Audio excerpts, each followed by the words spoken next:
السلام عليكم ورحمة الله تعالى وبركاته. بسم الله الرحمن الرحيم. الحمد لله رب العالمين وصلى الله وسلم على سيدنا محمد طه الأمين وعلى آله وصحبه الطيبين الطاهرين. اللهم لا سهل إلا ما جعلته سهلا وأنت يا حي يا قيوم تجعل الحزن إذا شئت سهلا. اللهم علمنا ما جهلنا وذكرنا ما نسينا وانفعنا بما علمتنا وزدنا علما. La louange est à Allah, le Seigneur des mondes, et que l'honneur et l'élévation en degrés soient accordés à notre maître Muhammad sallallahu alayhi wa sallam. Nous demandons à Dieu qu'il nous accorde une intention sincère et qu'il nous fasse apprendre ce que nous ignorons, qu'il nous fasse nous rappeler de ce que nous avons oublié et qu'il nous augmente en connaissance. Et nous lui demandons de nous accorder l'état des gens du paradis. Le prophète sallallahu alayhi wa sallam a dit dans un hadith « Innamal a'malu bin niyat », c'est-à-dire que les bonnes œuvres valent par leurs intentions.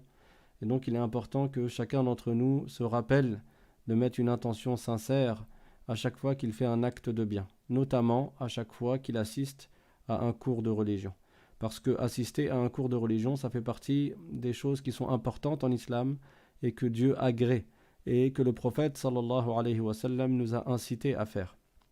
Le prophète alayhi salatu wa sallam, un jour, il est rentré dans une mosquée et il a vu deux assemblées.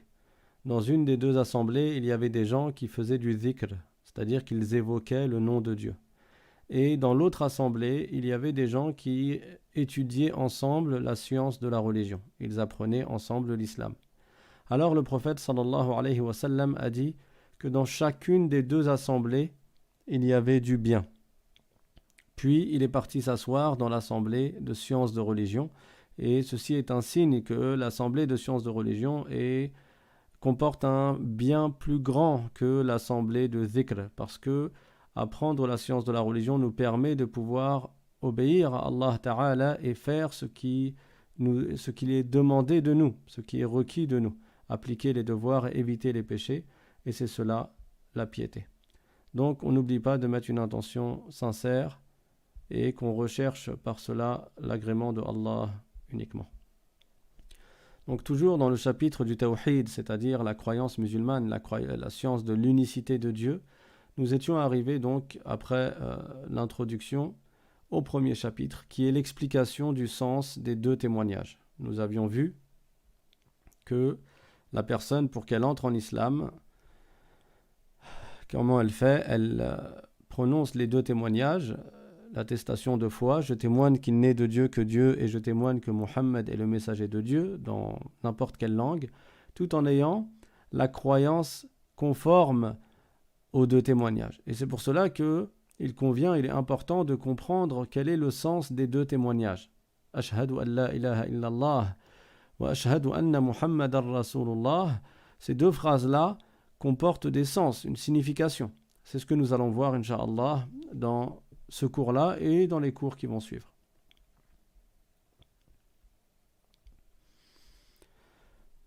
Le croyant est celui qui croit en Dieu et en son prophète, c'est-à-dire qu'il croit aux deux témoignages qui sont « Je témoigne qu'il n'est de Dieu que Dieu et je témoigne que Muhammad est le messager de Dieu ».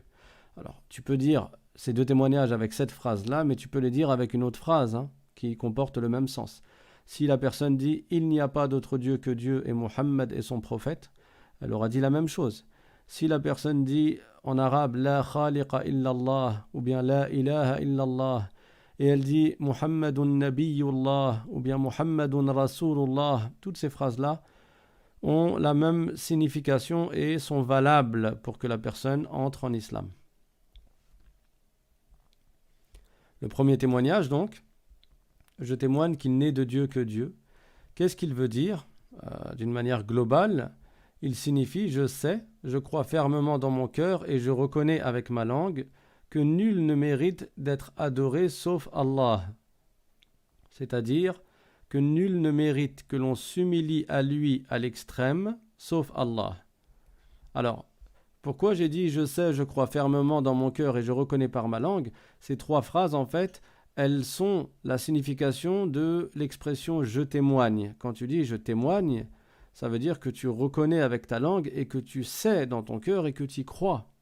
Donc tu sais, tu y crois fermement, sans aucun doute, tu n'es pas en train de douter. Parce que la foi et le doute ne se réunissent pas dans un même cœur. Une personne qui a la foi ne doute pas de l'existence de Dieu. Et une personne qui doute de l'existence de Dieu n'a pas la foi.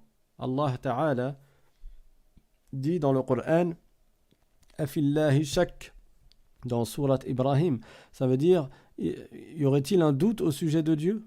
C'est une question qui implique une seule réponse. Ça veut dire non, il n'y a pas de doute au sujet de l'existence de Dieu subhanahu wa ta'ala. Donc quand tu dis « je témoigne », ça veut dire que tu reconnais avec ta langue ce dont tu crois dans le cœur. Une ferme croyance qui n'est pas entachée par un quelconque doute. Donc « je témoigne », ça veut dire « je sais, je crois fermement dans mon cœur et je reconnais avec ma langue ». Que quoi ? Qu'il n'est de Dieu que Dieu, qu'il n'y a pas d'autre Dieu que Dieu. Ça veut dire que nul ne mérite d'être adoré sauf Allah. La ilaha illallah. En arabe, ça veut dire la ma'bouda bihaqqin illallah. C'est-à-dire personne ne mérite l'adoration sauf Allah. C'est quoi l'adoration ? Ça veut dire que personne ne mérite que l'on s'humilie à lui à l'extrême sauf Allah. C'est ainsi que l'on définit les savants. Les savants, ils ont expliqué, ça veut dire quoi ? Adoration. En effet, l'adoration, c'est l'extrême limite de la crainte et de la soumission, comme l'a dit le Hafiz as-Subki. Donc le Hafiz as-Subki, c'était un grand savant qui avait le titre de Hafiz. Hafiz, c'est un grand titre dans la science de la religion. Ça ne veut pas dire que la personne, elle connaît le Coran par cœur. Parce que à notre époque, quand on dit que quelqu'un il est Hafiz, on sous-entend qu'il est Hafiz as-Sittin. Ça veut dire qu'il connaît les 60 hizb du Coran. Ça veut dire qu'il connaît le Coran par cœur. C'est pas cela la signification du mot hafiz dans le contexte des savants, tel que les savants l'utilisent. Un hafiz, c'est quelqu'un qui maîtrise la science du hadith, les hadiths du prophète sallallahu alayhi wa sallam. C'est-à-dire que non seulement il connaît des milliers de hadiths par cœur, donc il n'a pas besoin d'aller les lire dans des livres. Il les connaît par cœur. Les paroles du prophète sallallahu alayhi wa sallam, il en connaît par milliers. Mais en plus, il connaît la chaîne de transmission de chacun de ces hadiths. Ça veut dire qu'il est capable de te réciter une parole prophétique, un hadith du prophète sallallahu alayhi wa sallam, une tradition prophétique, et il est capable de te dire, ce hadith, cette parole du prophète sallallahu alayhi wa sallam, je l'ai entendu de un tel, qu'il l'a entendu de un tel, qu'il l'a entendu de un tel, qu'il l'a entendu de un tel, et il te remonte la chaîne de transmission jusqu'au compagnon qui l'a entendu du prophète sallallahu alayhi wa sallam. Pour chacun des milliers de hadiths, il est capable de te donner la chaîne de transmission. Donc, masha'Allah, ils avaient beaucoup de mémoire, ces savants-là. Mais celui qui réunit les conditions que je viens de citer, ça n'est pas un hafiz, c'est un muhaddith. Ça, c'est un degré qui est inférieur au hafiz. Le muhaddith, c'est un savant qui, comme je l'ai dit, il connaît des milliers de hadiths et il connaît leur chaîne de transmission. Le hafiz, c'est un degré encore plus élevé. Le hafiz, non seulement il connaît la chaîne de transmission de tous ces hadiths qu'il connaît par cœur, mais en plus, il connaît la biographie de ceux qui composent la chaîne de transmission de ces hadiths. Donc il va te dire, j'ai rapporté ce hadith de telle personne, numéro 1, qui lui le rapporte de telle personne, numéro 2, qui lui le rapporte de telle personne, le numéro 3. Et chacun de ces individus-là, le hafiz, il est capable de te dire, lui c'est un savant qui a vécu à telle époque, il est né en telle année, il est mort en telle année, il a étudié auprès de telle et telle personne, il était connu pour sa mémorisation, pour sa piété, etc. etc. Pourquoi apprendre la biographie de tous ces savants-là ? Pour être capable de distinguer les hadiths qui sont fiables de ceux qui ne sont pas fiables.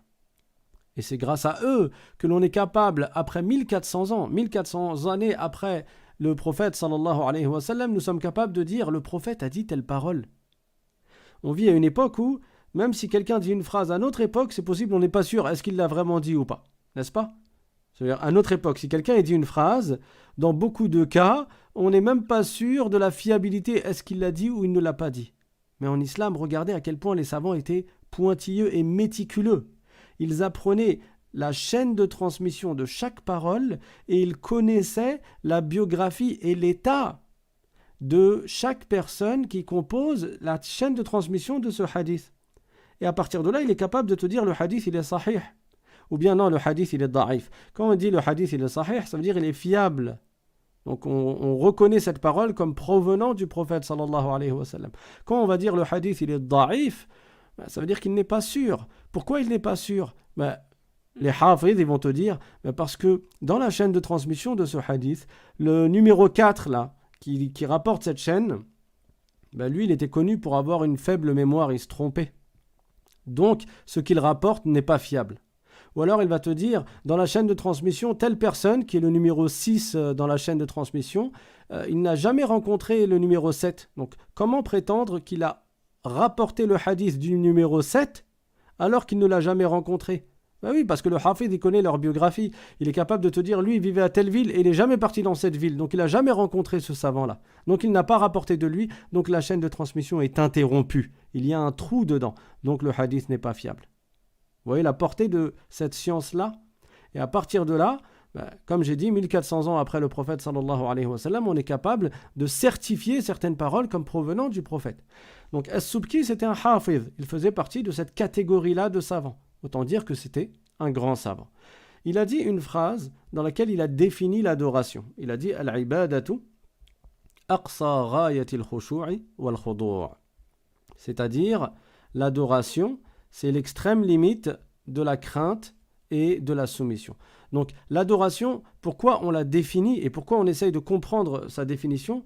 Pour pas accuser toute personne d'avoir adoré autre que Dieu alors qu'elle n'a pas adoré autre que Dieu. Il y a des gens qui se précipitent à déclarer mushrik, à déclarer associateur des musulmans parce qu'ils les ont vus faire des choses et ils disent « Ah, ça c'est du shirk, allez, t'es un mushrik ». Il va dire à l'autre « Ah, ça c'est du shirk, allez, t'es un mushrik ». Et c'est quoi le shirk? Le shirk, c'est le contraire de l'adoration. Sauf que ces personnes n'ont pas compris ce que veut dire l'adoration. Et donc, ils n'ont pas compris ce que veut dire le shirk. Et à partir de là, ils se sont mis à accuser de shirk beaucoup de musulmans. C'est pour ça que quand on commence à apprendre le tawhid et à apprendre que nous devons adorer Dieu, on définit et on détermine c'est quoi l'adoration. L'adoration, c'est l'extrême limite de la crainte et de la soumission. Donc le croyant, c'est celui qui adore Dieu, c'est celui qui adore Allah et qui ne voue pas l'adoration pour autre que Dieu. Pourquoi? Parce que vouer l'adoration pour autre que Allah, c'est le shirk, c'est l'association et c'est le plus grave des péchés. Donc le fait de demander de l'aide à quelqu'un, est-ce que c'est de l'adoration? Non, parce que tu reprends la définition. L'adoration, c'est l'extrême limite de la crainte et de la soumission. Donc, demander de l'aide à quelqu'un, demander secours à quelqu'un, ce n'est pas ça de l'adoration. Et donc, ça n'est pas du shirk. Quand tu as envie de construire, tu viens d'acheter un meuble chez Ikea et tu vas demander à ton ami de le faire avec toi, de le monter avec toi, tu lui as demandé de l'aide. Ce n'est pas du shirk. Tu n'as pas adoré autre que Dieu parce que tu es parti de demander de l'aide à quelqu'un. Donc, d'où vient cette mécompréhension de l'adoration et de la signification du shirk? Elle provient entre autres d'une incompréhension d'un hadith. Le prophète sallallahu alayhi wa sallam, il a dit dans un hadith « Idha sa'alta fas'alillah, wa idha sta'anta fasta'in billah » c'est-à-dire, si tu veux demander, demande à Dieu. Et si tu veux demander de l'aide, demande de l'aide à Dieu. Ce hadith, il est vrai. C'est un hadith du prophète qui a été rapporté par At-Tirmidhi. Mais il ne faut pas le comprendre de travers. Les savants ont dit « Idha sa'alta fas'alillah » si tu demandes, demande à Dieu, ça veut dire en priorité. En priorité, tu demandes à Dieu. « Wa idha sta'anta fasta'in billah » ça veut dire et en priorité, si tu veux demander de l'aide, demande de l'aide à Dieu. Mais ça ne veut pas dire que si tu demandes de l'aide à autre que Dieu, ça y est, tu es tombé dans le shirk. Non, tu as le droit de demander de l'aide à autre que Dieu. Et tu as le droit de demander quelque chose, d'une manière générale, à autre que Allah subhanahu wa ta'ala.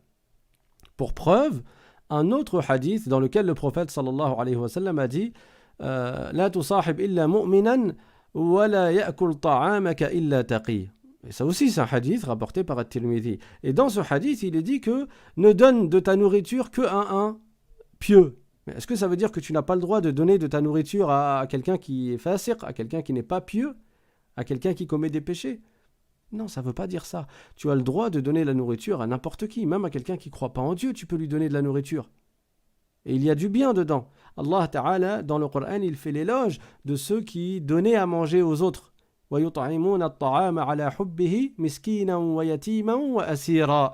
Ce verset fait l'éloge de ceux qui donnent à manger aux miskines, aux pauvres, aux yatim, c'est-à-dire aux orphelins, et aux asir, c'est-à-dire même aux associateurs qui n'étaient pas musulmans. Le fait que les musulmans leur donnaient à manger, il y avait du bien, il y avait des hasanat là-dedans. Donc, c'est un bien de donner à manger à tout le monde. Le prophète, quand il a dit « Wala ya'kul ta'amaka illa taqi », ça veut dire en priorité, si tu donnes ta nourriture, donne-la à quelqu'un qui est vertueux, donne-la à quelqu'un qui est pieux. Donc, parfois, certains hadiths, ils ne sont pas à prendre selon le sens apparent, le sens direct. Mais les savants, ils ont expliqué ces hadiths-là. Tout ça pour dire que l'adoration, que l'on doit vouer exclusivement à Dieu, c'est l'extrême limite de la crainte et de la soumission. Et celui qui adore autre que Dieu, comme les associateurs de Quraysh à l'époque du prophète sallallahu alayhi wa sallam, les Mécois, beaucoup d'entre eux adoraient des statues. Ils adoraient des statues. Ils vouaient leur adoration à des statues. Quand ils avaient besoin de quelque chose, ils faisaient un sacrifice pour la statue, pour leur idole. Et il y avait autour de la Kaaba 360 statues. Et ils les vénéraient. Alors ils reconnaissaient l'existence d'un créateur, ils reconnaissaient l'existence de Dieu, mais ils avaient pour croyance que les statues, là, elles vont les rapprocher de l'agrément de Dieu. Et donc ils adoraient également les statues. Et ça, c'est clairement du shirk, c'est de l'association. Ils se prosternaient pour les statues. Quand ils demandaient quelque chose, ils allaient voir la statue, ils lui disaient la statue Al-Lat, Al-Uzza, etc. Ils leur donnaient des noms, ils lui demandaient des choses. Ça, c'est du shirk. On n'adore que Dieu. Et on n'adore pas autre que Dieu. Allah nous a créés et nous a ordonné de l'adorer. Allah dit dans le Coran وَمَا خَلَقْتُ الْجِنَّ وَالْإِنسَ إِلَّا لِيَعْبُدُونَ, c'est-à-dire je n'ai créé les djinns et les êtres humains que pour leur ordonner de m'adorer. Donc, on doit adorer Dieu comme il dit dans le Coran. Allah dit La ilaha illa ana fa'budun, c'est-à-dire il n'est de Dieu que moi, adorez-moi. Donc, maintenant qu'on sait que l'on doit adorer Dieu, il faut savoir c'est qui Dieu, c'est qui Allah. Parce que pour adorer Dieu, on a besoin de connaître Dieu. Et même pour croire en Dieu, tu as besoin de connaître Dieu. Tu ne peux pas croire en ce que tu ne connais pas. Mais quand on dit connaître Dieu, ce n'est pas le connaître en atteignant sa réalité. Parce que tu ne peux pas atteindre la réalité de Dieu. Tu ne peux pas imaginer Dieu.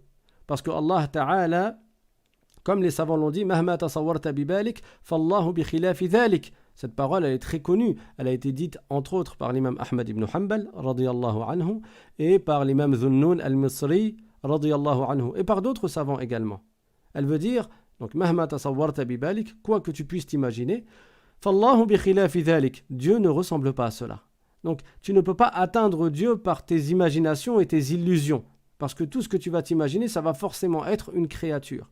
Mais alors, comment tu fais pour connaître Dieu si tu ne peux pas te l'imaginer, si tu ne peux pas te le représenter? Les savants ont dit, tu connais Dieu en connaissant ses attributs, en connaissant ce qui est obligatoire à son sujet en tant qu'attribut, en termes d'attributs, en connaissant ce qui est impossible à son sujet, en connaissant ce qui est possible s'agissant de lui. Et c'est ce que nous allons voir. Nous allons apprendre à connaître Allah. Et donc, on va savoir qui est Dieu. Donc, Allah, Dieu, c'est le créateur de tout ce qui existe. C'est le Seigneur des mondes. À lui appartient toute chose. Et il le dit dans le Coran, Alhamdulillahi Rabbil Alamin. C'est le premier verset de Surat al-Fatiha après la Basmala. Chez les savants qui disent que la Basmala, c'est un verset de la Fatiha. Parce que les savants sont de deux catégories. Il y en a qui ont dit que le premier verset de la Fatiha, c'est Alhamdulillahi Rabbil Alamin. Et il y a d'autres savants qui disent que le premier verset de Surat al-Fatiha, c'est Bismillahir Rahmanir Rahim. Et c'est pour cela que dans la prière, tu trouves des savants qui commencer la Fatiha après avoir dit Allahu Akbar en disant Bismillahir Rahmanir Rahim et après ils disent Alhamdulillahi Rabbil Alamin. Il y a d'autres savants qui disent non, tu commences directement en disant Alhamdulillahi Rabbil Alamin parce qu'ils n'ont pas considéré la Basmala, le fait de dire Bismillahir Rahmanir Rahim, comme étant un verset de la Fatiha. Quoi qu'il en soit, Alhamdulillahi Rabbil Alamin, c'est donc dans la Fatiha et ça veut dire la louange est à Allah qui est le Seigneur des mondes. Rabbul Alamin, le Seigneur des mondes, celui qui a créé ce monde, celui à qui appartient toute chose.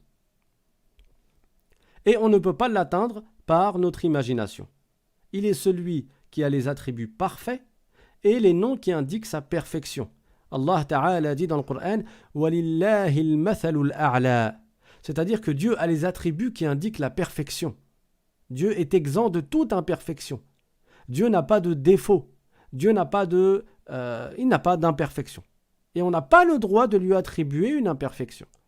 Et il dit dans le Coran également Walillahi al-asma'ul husna fad'uuhu biha, c'est-à-dire Dieu a les noms qui indiquent la perfection. Il a donc les attributs parfaits et il a les noms qui indiquent la perfection.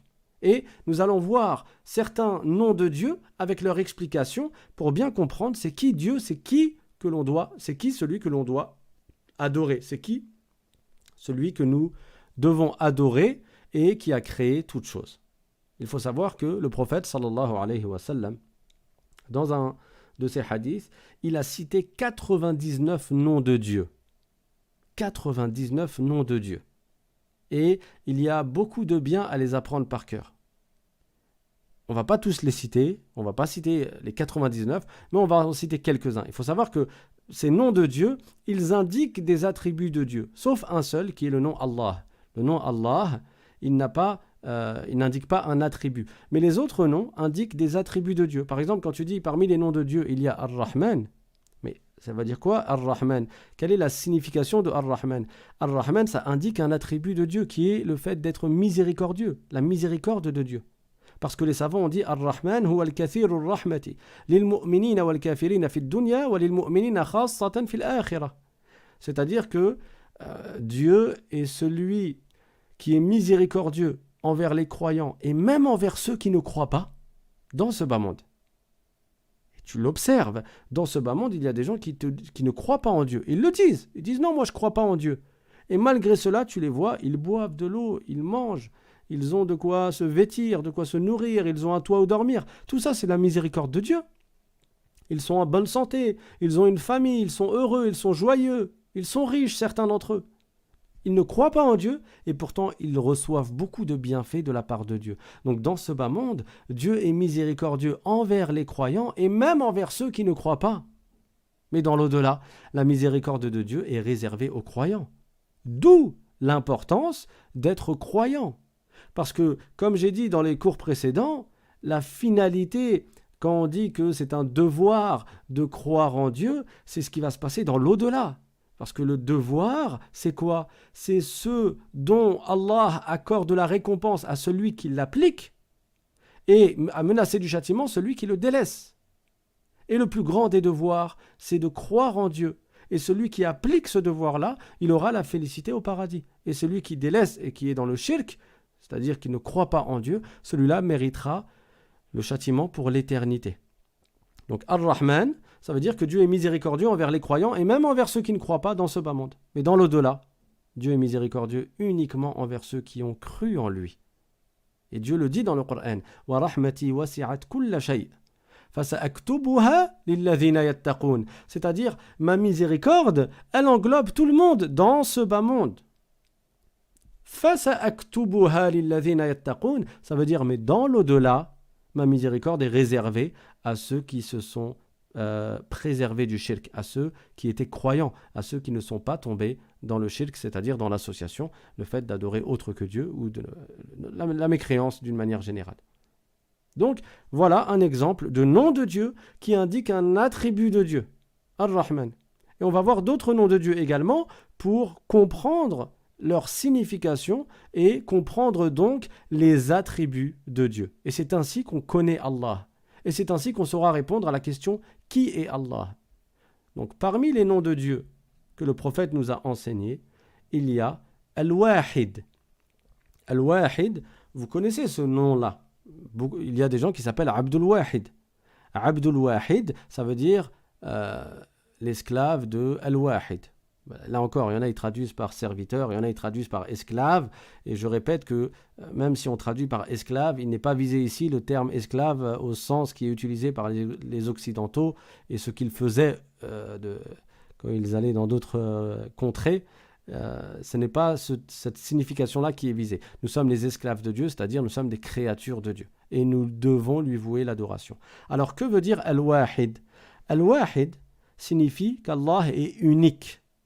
C'est-à-dire qu'il n'a pas d'associé dans la divinité. Il n'a pas de père, ni de mère, ni de frère, ni de sœur, ni d'épouse, ni d'enfant. Il n'a pas de fils, il n'a pas de fille. Donc Allah n'a pas de père, Allah n'a pas de mère, Allah n'a pas de frère ou sœur, Allah n'a pas d'épouse, il n'a pas de partenaire, il n'a pas d'enfant. Il n'y a pas d'autre créateur que Allah. Il n'y a pas un autre créateur avec lui. Il n'y a pas un créateur du bien et un créateur du mal. Et ça, c'est bien important de le connaître et de le savoir. Allah Ta'ala est l'unique créateur de toutes choses. Lui, il est éternel, et tout ce qui est autre que lui est entré en existence. Il n'y a pas plusieurs créateurs, contrairement à ce que disaient les Manawiya. C'était un groupe dans le passé qui avait pour croyance que ce monde a deux créateurs. La lumière qui est le créateur du bien, soi-disant, et l'obscurité qui est le créateur du mal. Et d'ailleurs, les Mazdéens également. Les Mazdéens, ils avaient pour croyance que la lumière est le créateur du bien, et comme le feu représente la lumière, ils adoraient le feu. Les Mazdéens, ce sont des adorateurs du feu. Pourquoi ils adoraient le feu? Parce qu'il représente la lumière. Et pour eux, la lumière, c'était le créateur du bien. Et l'obscurité, elle était le créateur du mal. Mais Allah, dans le Coran, qu'est-ce qu'il nous dit? Alhamdulillahi alladhi khalaqa as-samawati wal-ard wa ja'ala adh-dhulumati wan-nur.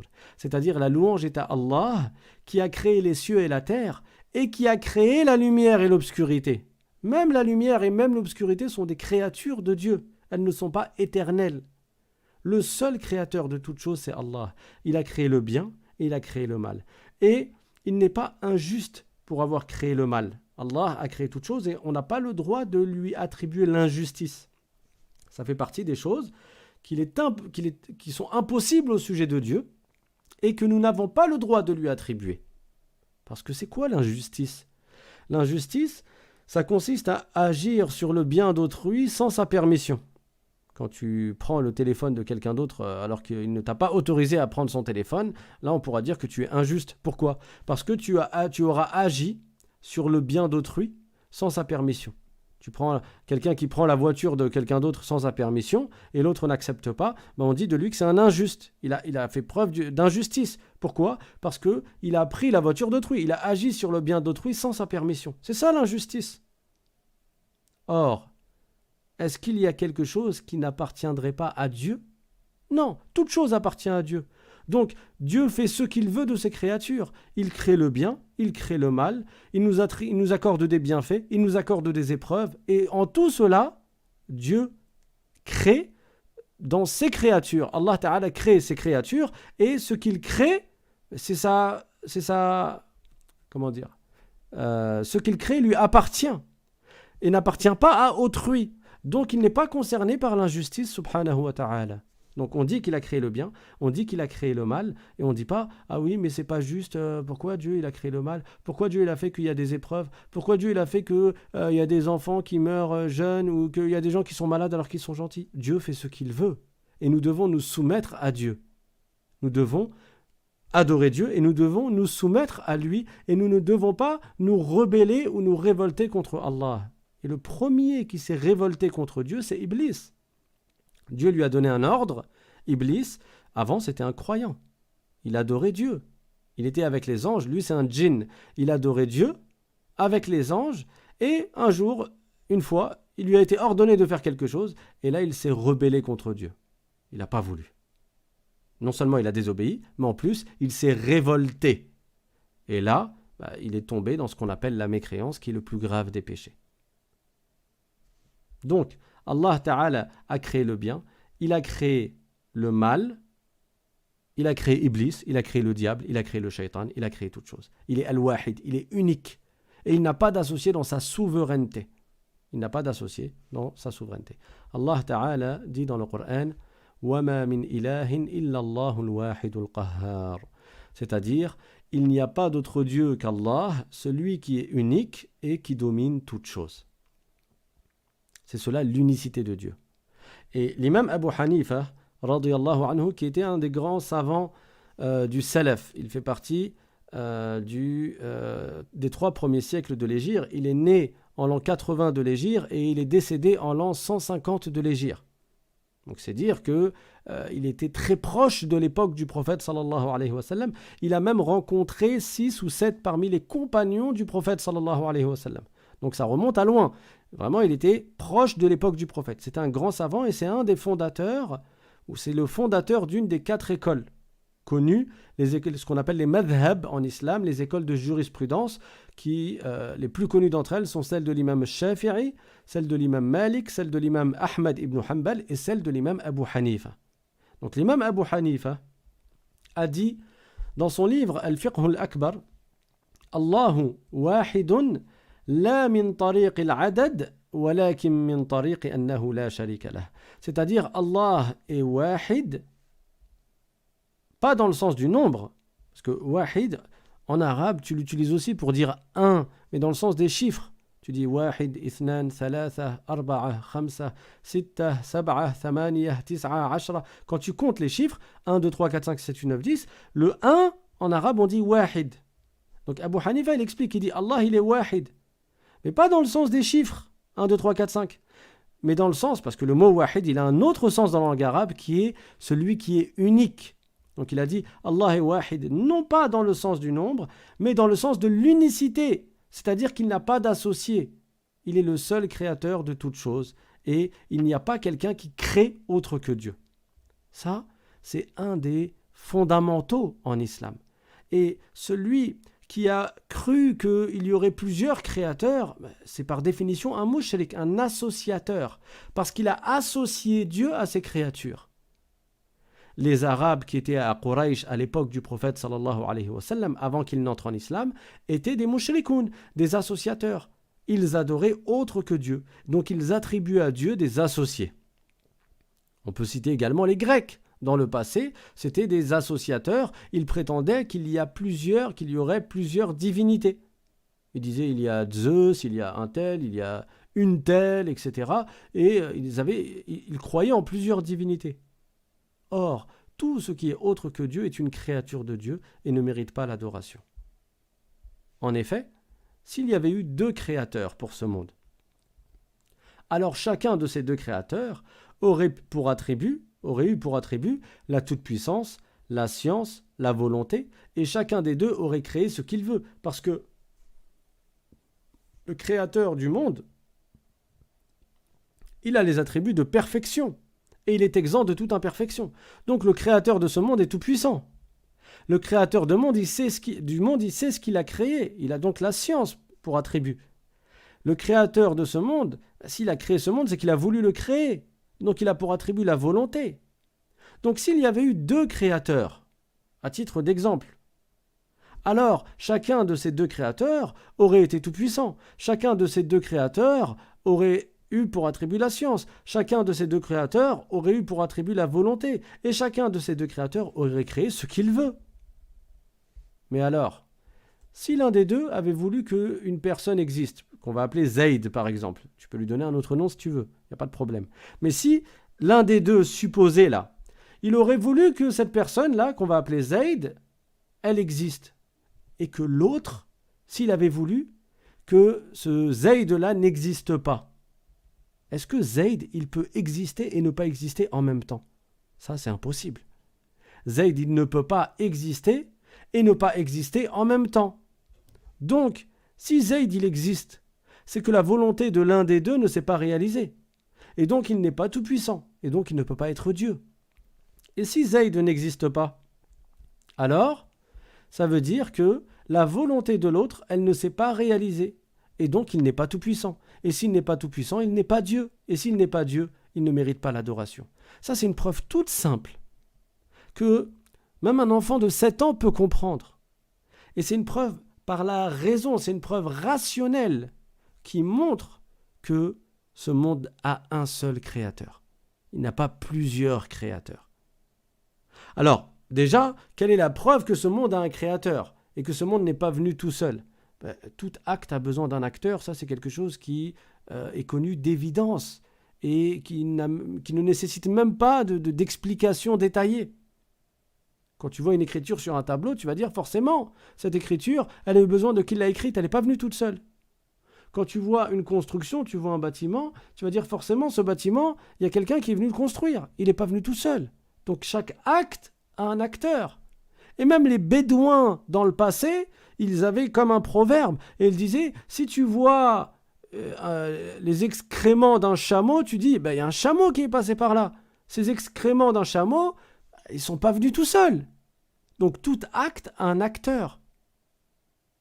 Personne ne va accepter quelqu'un qui vient dire, non mais en fait, cette maison-là, elle est venue toute seule. Oui, parce que y avait des débris par terre et après il y a eu une explosion. Voilà, il y a eu une explosion.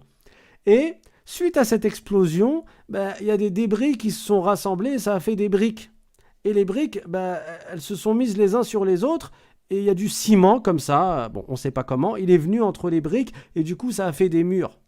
Et après, on a attendu encore quelques millions d'années et il y a des vitres qui se sont mises comme ça dans des trous dans le mur et ça a fait des fenêtres. Et après, on a encore attendu quelques millions d'années et là, il y a eu toute la tuyauterie qui s'est mise en place toute seule et la cuisine, la cuisinière, le four. Qui va croire en cela ? C'est de la folie. Quand tu vois quelque chose, tu dis, il y a quelqu'un qui l'a fait cette chose-là. Alors à plus forte raison, quand tu vois ce monde avec la terre, le ciel, les nuages, la pluie, le soleil, les étoiles, la lune, les êtres humains qui ont une âme, qui ont une raison, qui réfléchissent, les animaux qui, eux, n'ont pas de raison, la nourriture que tu trouves au sol, la végétation, les arbres, les oiseaux, les poissons dans l'eau, tout ça, tu vas dire que c'est venu tout seul? Ça n'a pas de sens. Donc, ça aussi, c'est une preuve toute simple qui montre que ce monde a un créateur. Tu te dis, mais moi j'existe et avant j'existais pas. Comment j'ai fait pour exister alors qu'avant j'existais pas? Forcément, j'ai eu besoin d'un créateur. Et de la même manière, ce monde existe et avant il n'existait pas. Et donc, il a eu besoin d'un créateur. Ok, donc on sait que ce monde a un créateur. Ça, c'est une chose, c'est sûr. Sans aucun doute. Afillahi shak. Il n'y a pas de doute au sujet de Dieu. Maintenant, si quelqu'un vient te dire, oui, mais qui me dit qu'il n'y a pas eu plusieurs dieux alors? La preuve, elle est là, on vient de la donner. S'il y avait eu ne serait-ce que 2 dieux, là, il y a incompatibilité. C'est pas possible. Parce que si l'un avait voulu la création d'une chose et l'autre n'avait pas voulu la création de cette chose-là, il y en a un des deux qui aurait été incapable, qui aurait été impuissant. Il y en a un des deux dont la volonté ne se serait pas réalisée. Et si sa volonté ne se serait pas réalisée, ou plutôt, si sa volonté ne s'était pas réalisée, parce que les si ne vont pas avec les ré, alors il ne serait pas tout-puissant. Et donc il ne serait pas Dieu. Donc ce monde a un seul et unique créateur. Et ce créateur, c'est lui qu'on appelle Dieu en français, c'est lui qu'on appelle Allah en arabe, c'est lui qu'on appelle God en anglais, c'est lui qu'on appelle Dios en espagnol. Ça ne veut pas dire qu'il y en a plusieurs, mais c'est plusieurs mots qui indiquent ce même être qui ne ressemble pas à ces créatures et qui est Allah subhanahu wa ta'ala. Donc, ce monde n'a qu'un seul créateur, il a créé toutes choses, le bien et le mal, les cieux et la terre. Le bien et le mal, la preuve même du Coran que c'est Allah Ta'ala qui a créé le mal, Dieu dit dans le Coran, dans une sourate que tout le monde connaît, l'avant-dernière sourate, قُلْ أَعُوذُ بِرَبِّ الْفَلَقِ مِنْ شَرِّ مَا خَلَقَ مِنْ شَرِّ مَا خَلَقَ. Ça veut dire, dit, je demande la préservation de Dieu contre le mal qu'il a créé. Contre le mal que Dieu a créé. Min sharri ma khalaq. Donc c'est Dieu qui a créé le mal, tout comme c'est Dieu qui a créé le bien. Et ça, ce n'est pas, ça n'indique pas une injustice, comme j'ai dit tout à l'heure. Au contraire, ça indique un attribut de perfection qui est la toute puissance d'Allah subhanahu wa ta'ala. Parce que si Dieu n'était capable que de créer le bien et il n'était pas capable de créer le mal, ça indiquerait au contraire une imperfection.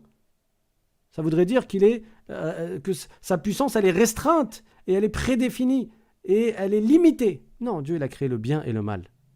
Dieu a créé les cieux et la terre. Khalaqa as-samawati wal ard. Il a créé les cieux et la terre. Dieu dit dans le Coran, قُلْ مَنْ رَبُّ السَّمَاوَاتِ السَّبْعِ وَرَبُّ الْعَرْشِ الْعَظِيمِ. C'est-à-dire, dit, qui est le Seigneur des 7 cieux et le Seigneur du trône majestueux. C'est qui? C'est Allah. Allah subhanahu wa ta'ala, c'est le créateur des cieux et c'est le créateur de la terre. C'est le créateur du paradis et c'est le créateur de l'enfer. Allah ta'ala a créé le paradis. Le paradis existe déjà. Il ne sera pas créé dans le futur. Non, il existe déjà. Dieu dit dans le Coran, un verset dans lequel Allah ta'ala dit au sujet du paradis, U'iddat lil muttaqin, c'est-à-dire il a été préparé pour les muttaqin. Et au sujet de l'enfer, Dieu dit U'iddat lil kafirin, ça veut dire il a été préparé pour ceux qui ne croyaient pas en Allah ta'ala. Donc il est déjà préparé, donc il existe déjà. Le paradis est au-dessus du 7e ciel et c'est la demeure de la félicité pour les croyants. Et l'enfer est en dessous de la 7e terre et c'est la demeure du châtiment éternel pour ceux qui n'ont pas cru en Dieu. Dieu a créé également la lumière et l'obscurité. Comme j'ai dit tout à l'heure, Allah Ta'ala dit dans le Coran, Alhamdulillahi alladhi khalaqa as-samawati wal ard wa ja'ala adh-dhulumati wan nur, c'est-à-dire la louange est à Allah qui a créé les cieux et la terre et qui a créé les ténèbres et la lumière, qui a créé, c'est-à-dire la lumière et l'obscurité. Et donc, il est celui qui a créé toutes choses et il est celui qui mérite l'adoration subhanahu wa ta'ala. Tout cela, on le comprend à partir... tout cela, c'est la signification du nom de Dieu, Al-Wahid. C'est la signification du nom de Dieu, Al-Wahid. Quand on dit Allah, il est Al-Wahid, ça veut dire qu'il est unique, ça veut dire que c'est lui qui a créé toutes choses et personne d'autre que lui ne crée. Quand je dis créer, c'est dans le sens de faire surgir les choses du néant à l'existence. Faire sortir les choses du néant à l'existence. Faire exister les choses, ça, le mot créer dans ce sens-là, c'est que pour Dieu. C'est propre à Allah et à personne d'autre. Il n'a pas d'associé, il n'a pas de père, il n'a pas de fils, il n'a pas de frère, il n'a pas de sœur, il n'a pas d'enfant. C'est cela la signification du nom de Dieu, Al-Wahid. Et Inch'Allah, la semaine prochaine, on expliquera le sens du nom de Dieu, Al-Ahad. Donc on va s'arrêter là pour aujourd'hui. Bi'idhnillahi ta'ala. Et si vous avez des questions, je vous lis dans le forum de discussion. Walhamdulillahi Rabbil Alamin. Wa sallallahu wa sallam ala sayyidina Muhammad wa ala alihi wa sahbihi at-tayyibin at-tahirin.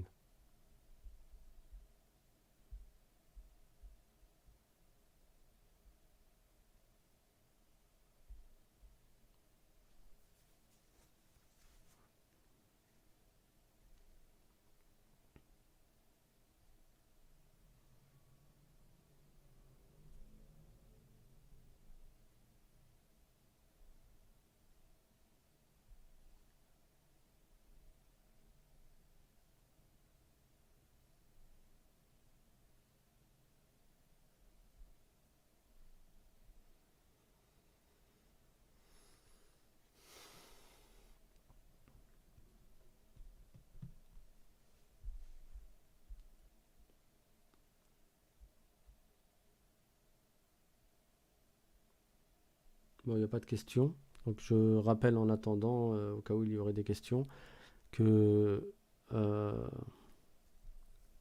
qu'est-ce que je voulais rappeler? J'ai oublié. Ah oui, j'avais cité une parole la semaine dernière. J'avais eu un doute sur un hadith, donc je vous avais dit que j'allais vous le reciter.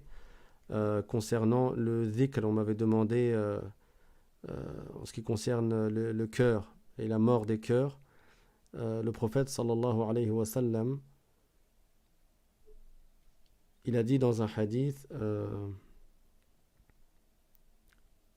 je me rappelle.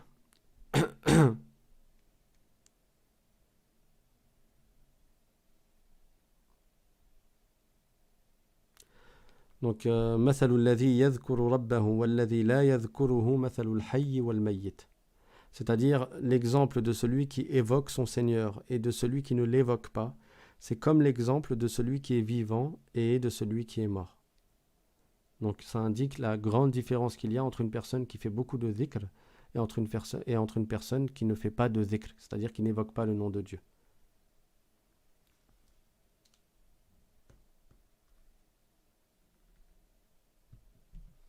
Donc il y a une question, ceux qui croient en plusieurs pseudo-divinités, elle pourrait dire alors que le soi-disant Dieu numéro 1 peut se mettre d'accord avec le soi-disant Dieu numéro 2.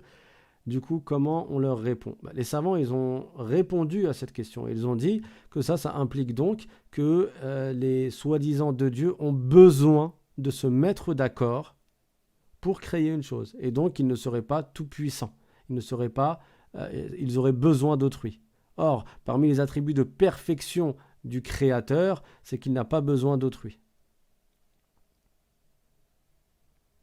Il y a une question, quel est le meilleur temps pour faire le roussoul du vendredi? Alors, le temps du roussoul du vendredi commence à partir du Fajr, à partir du Subh. Et le meilleur temps, c'est de le retarder le plus possible jusqu'à ce que tu sortes pour aller à la prière. Mais c'est recommandé d'aller à la mosquée le plus tôt possible. Le jour du vendredi, plus la personne elle sort tôt pour aller à la mosquée et plus elle a des hasanat.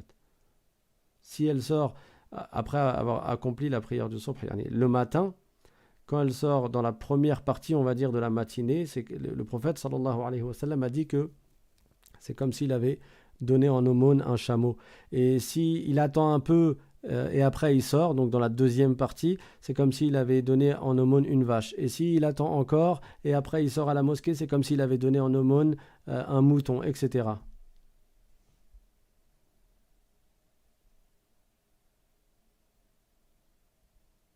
Alors il y a une question, un dua, quand on a tout essayé et quand on est à bout, SVP. Alors je répète la même parole que j'avais dite la semaine dernière parce qu'elle est très très très efficace, c'est l'istighfar. C'est le prophète sallallahu alayhi wa sallam qui l'a dit. Il a dit Man lazima l'istighfar, ja'ala Allahu lahu min kulli hammin faraja wa min kulli dhiqin makhraja wa razaqahu min haythu la yahtasib. C'est-à-dire celui qui dit beaucoup astaghfirullah ou bien rabbighfirli, c'est-à-dire qui demande beaucoup pardon à Dieu, Allah Ta'ala lui accorde pour chaque souci, chaque tourment, une délivrance. Pour chaque impasse dans laquelle il est, Dieu lui accorde une sortie, une issue, et Dieu lui accorde la subsistance de là où il ne la voyait même pas arriver. Donc quel que soit ton problème ou ton souci, ça rentre dans ce hadith. Donc l'istighfar. Et les savants, ils ont dit de dire Ya Hayyu Ya Qayyum 1000 fois par jour, dans une intention précise, Inch'Allah, tu obtiens ce que tu souhaites. Ya Hayyu Ya Qayyum. Tu le dis 1000 fois par jour.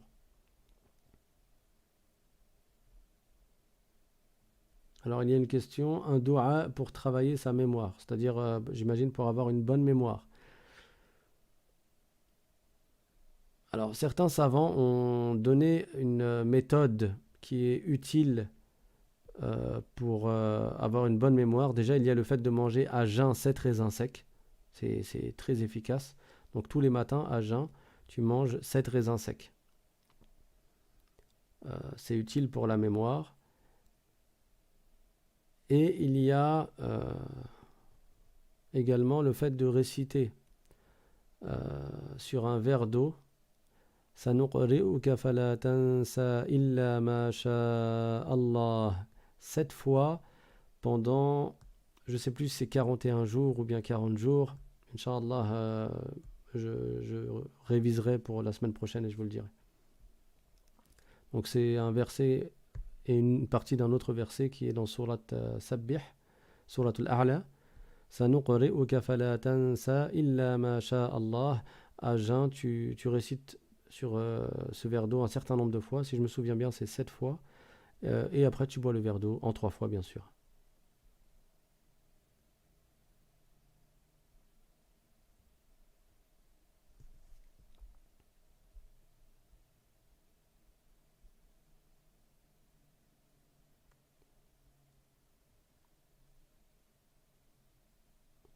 Alors il y a une question, comment expliquer à quelqu'un qui a atrocement souffert que Dieu crée le bien et le mal et qu'il gagne à devenir musulman? Alors, comment expliquer que Dieu crée le bien et le mal? Je l'ai expliqué. Dieu, c'est le créateur de toutes choses et il est impossible qu'il y ait plusieurs créateurs.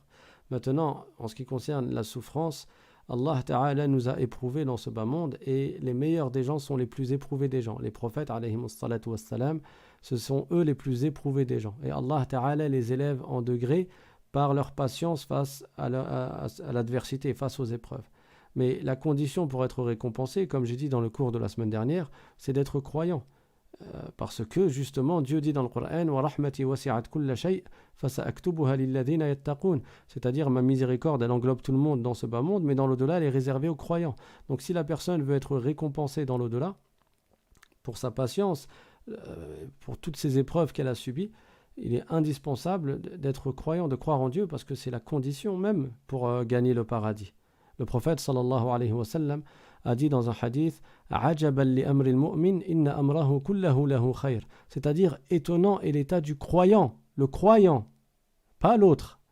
Étonnant est l'état du croyant parce que quelle que soit sa situation, il est dans un bien. In asabathu sarra shakara fakana khayran lah wa in asabathu darra sabara fakana khayran lah wa laysa dhalika illa lil mu'min, c'est-à-dire quand le croyant est touché par un bienfait, il remercie Dieu. Et c'est un bien pour lui, parce qu'en remerciant Dieu, il gagne des hasanat, il gagne des récompenses pour l'au-delà. Et quand il est touché par une épreuve, il patiente, et en patientant, c'est un bien pour lui également, parce qu'il va gagner des récompenses pour sa patience. Donc la condition pour cela, c'est de croire en Dieu, bien entendu, d'être croyant.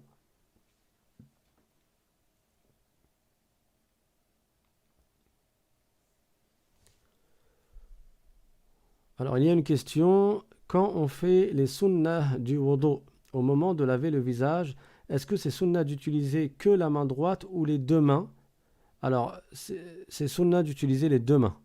C'est-à-dire que, par exemple, tu vas ouvrir ton robinet, tu vas prendre l'eau avec ta main droite. Après, tu fermes le robinet. Tu ne fais pas partie de ceux qui laissent le robinet couler comme ça pendant plusieurs minutes à déverser des litres et des litres alors qu'il y a des gens qui n'ont même pas de quoi boire. C'est pas bien de gaspiller l'eau. Et d'ailleurs, c'est déconseillé de gaspiller l'eau quand tu fais tes ablutions. Donc ça a même un impact sur les hasanats, sur les récompenses du wudu.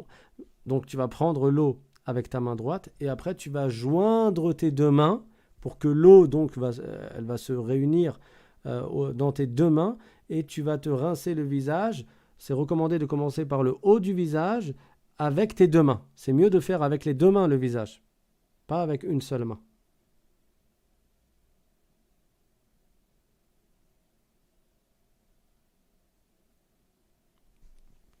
Il y a une question, si on n'a pas parlé à un frère pendant plus de 3 jours, mais qu'on s'est réconcilié après, est-ce que Allah peut exaucer nos doigts? Plus la personne est vertueuse et plus elle est susceptible d'être exaucée. Le prophète sallallahu alayhi wa sallam a dit dans un hadith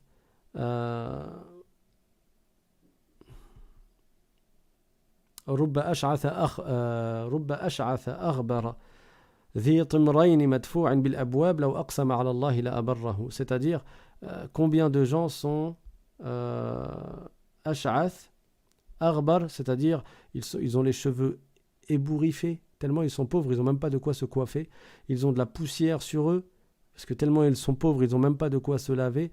Dhi timrain, ils ont 2 morceaux de tissu pour couvrir leur corps, un morceau de tissu pour couvrir la partie basse du corps et un morceau de tissu pour couvrir la partie haute du corps. Donc ils sont extrêmement pauvres et ils sont rejetés lorsqu'ils frappent à la porte des gens. Les gens les repoussent tellement ils ont l'air tellement ils ont un aspect de quelqu'un qui n'a pas les moyens de se nettoyer, de s'arranger les vêtements ou d'avoir même des vêtements, des beaux vêtements, etc.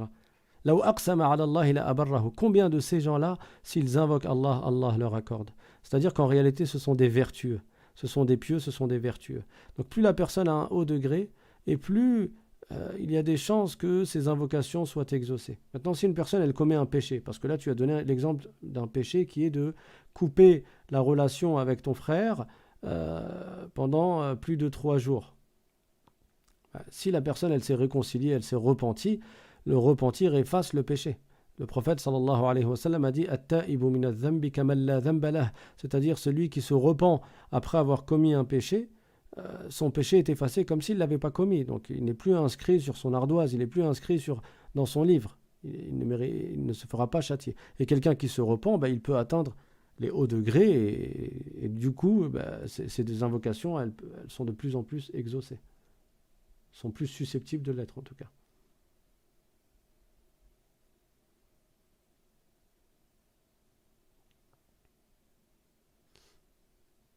Alors, il y a une question, quand on accomplit le rousl, donc la grande ablution, quelle est la quantité d'eau qu'il est recommandé d'utiliser? Alors là, je n'ai pas en tête une quantité d'eau précise, mais c'est recommandé d'utiliser peu d'eau.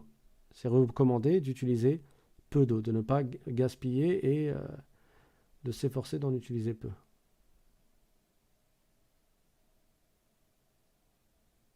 Il y a une question, quand on fait le wudu, on met l'intention au moment où on lave notre visage, effectivement. Mais quand on fait aussi les actes sunnah, on met l'intention aussi? Oui, parce que comme nous avons vu dans le cours du jeudi, dans le cours sur la petite ablution, tu vas faire des actes recommandés, sunnah, avant même de te laver le visage. Au moment où tu vas faire ces actes recommandés, tu vas commencer par Bismillahirrahmanirrahim en te lavant les mains, tu mets l'intention de faire les actes recommandés du wudu. Peut-être que j'ai omis de le préciser dans le cours. Barakallahu fik. Est-ce qu'il y a une recommandation par rapport au nombre de prénoms que l'on donne à un nouveau-né? Je ne sais pas. Allahu a'lam. J'ai jamais entendu à ce sujet quoi que ce soit.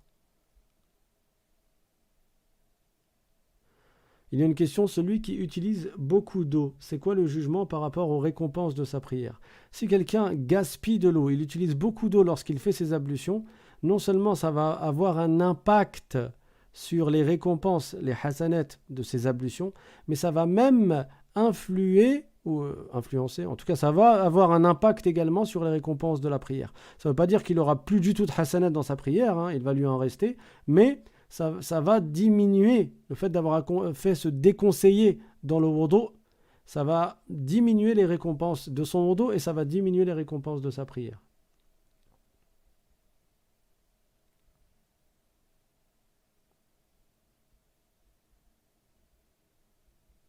Alors, quand tu fais l'istighfar, tu demandes pardon à Allah avec une intention sincère, même si tu n'as pas en tête un problème en particulier. Mais si toi, tu as en tête un problème en particulier, ça ne pose pas de problème non plus, tu peux avoir ça en tête.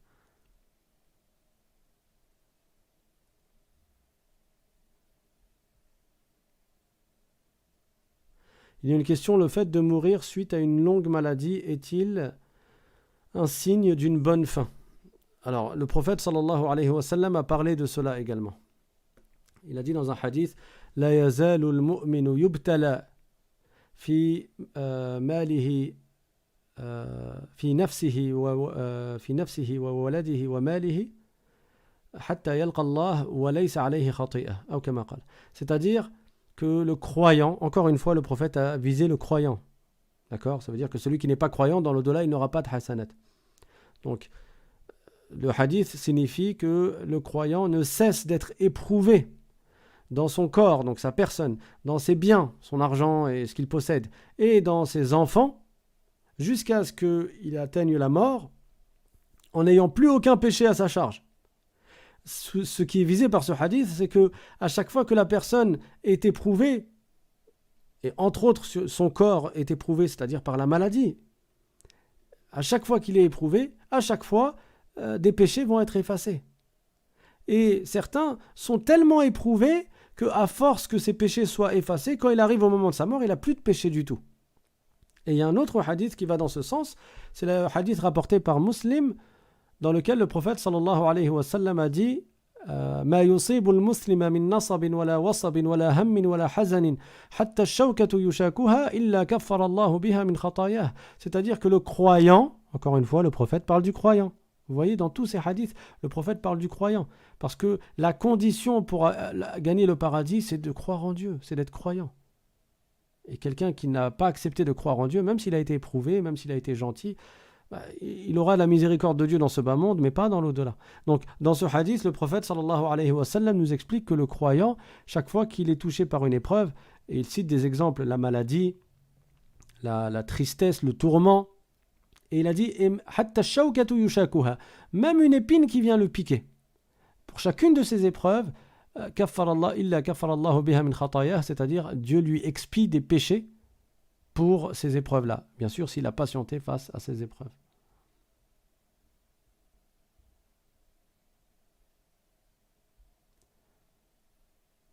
Alors, une dernière question.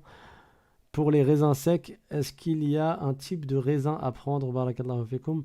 Je sais pas. Pour la mémoire, j'ai entendu que les raisins secs noirs étaient meilleurs d'une manière générale, mais ou en tout cas pour certaines choses, c'est mieux. Mais après, est-ce que ça veut dire que les autres raisins secs ne sont pas efficaces? Je ne sais pas. Voilà, pour les autres questions, Inch'Allah Ta'ala, le cours du jeudi, laissez-les pour le cours du jeudi. Comme on a dit, on fait 45 minutes de cours et 15 minutes de questions. Barakallahu fikum. Si vous avez d'autres questions, soit vous attendez le cours du jeudi à la même heure, soit vous les posez sur le mail l'islam.simplement@gmail.com. Et également, si vous avez des remarques ou des suggestions, vous nous les faites, Inch'Allah, sur le mail. Barakallahu fikum. Walhamdulillahi Rabbil Alamin. وصلى الله وسلم على سيدنا محمد وعلى آله وصحبه الطيبين الطاهرين سبحان ربك رب العزة عما يصفون وسلام على المرسلين والحمد لله رب العالمين والسلام عليكم ورحمة الله تعالى وبركاته.